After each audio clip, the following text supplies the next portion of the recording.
la takhiranna min al-ma'ruf walau an talqa akhaka biwajhi taliq, usidharau chochote kwenye wema maadamu kila unavyopiga dira yako na kuangalia wahisi kwamba hiki kikifanya nitakwenda kipata matokeo yake mazuri mbele ya Allah tabaraka wa taala, basi kifanye na wala usitaradda, usiangalie nyuma. Waltanzuru nafsu ma qaddamat lighad, iangalie kwa mazingatio kila nafsi kile ambacho unakifanya kwa ajili ya kesho.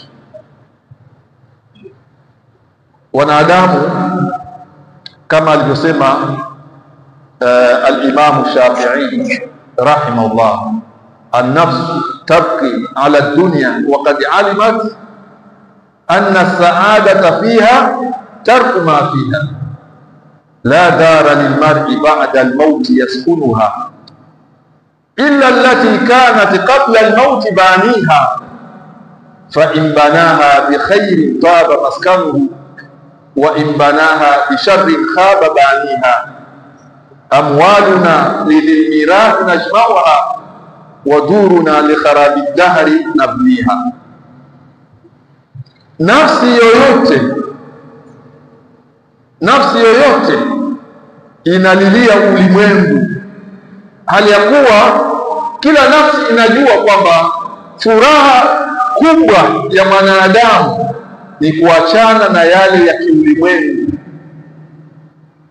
yatakayomsababishia kuikosa kesho yake njema. Kuachana na yale ya kiulimwengu yatakayomsababishia mwanadamu kuikosa kesho yake njema mbele ya Allah tabaraka wa taala, kwa sababu la dara lilmar'i ba'da al-maut yaskunuha, hakuna mtu yoyote atakoishi baada ya kufa kwake kwenye nyumba huko alipokwenda isipokuwa ile nyumba ambayo alijenga mwenyewe akiwa duniani. La dara lilmar'i ba'da al-maut yaskunuha, hakutokuwa na nyumba ya aina yoyote mwanadamu atakayoishi baada ya kufa kwake illa allati kanat qabla al-maut baniha, isipokuwa ni nyumba ile aliyojenga mwenyewe kabla ya kufa kwake. Maana yake maisha yetu haya ya kila siku ni maisha ya mtu kujenga nyumba yake, ima nyumba nzuri akhera au kujenga nyumba mbaya akhera. Kila mmoja katika maisha haya ya ulimwengu ni mjenzi wa akhera yake, wa siku yake ya kesho. Kila mmoja, ukija kutoka nyumbani kwako umekuja darasani kama hivi, umeweka sehemu ya kheri katika nyumba yako ya kesho baada ya kufa. Ukitoka nyumbani kwako ukija kuswali, maana yake umeitengeneza nyumba yako ya baada ya kufa kwako. Ukitoa pesa yako mfukoni ukasaidia jambo la kheri, maana yake umeweka sehemu ya nyumba yako kuiweka vizuri ya kesho. Vile vile kinyume chake, anaotoka nyumbani kwake akaenda baa kulewa, ametengeneza vibaya nyumba yake baada ya kuondoka duniani. Yule ambaye atakula rushwa anatengeneza vibaya nyumba yake ya kuishi kesho. Yule ambaye atenda zini anatengeneza nyumba yake mbaya ya kesho. Yule ambaye anafanya shirki, maana yake anatengeneza nyumba yake.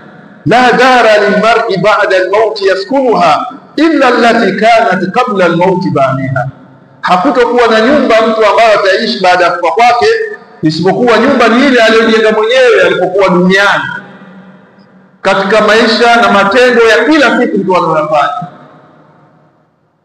Ukifanya kheri wajenga nyumba nzuri, ukifanya shari wajenga nyumba yako mbaya. Ndio maana Allah anatuambia waltanzuru nafsun ma qaddamat lighad, kila nafsi iangalie kwa mazingatio namna ya maisha yake ya kesho. Nafsi hiyo, je, itakuwa ni nafsi ile iliyojenga nyumba yake vizuri ilipokuwa duniani, au nafsi hiyo itakuwa imejenga nyumba yake mbaya baada ya kuondoka duniani?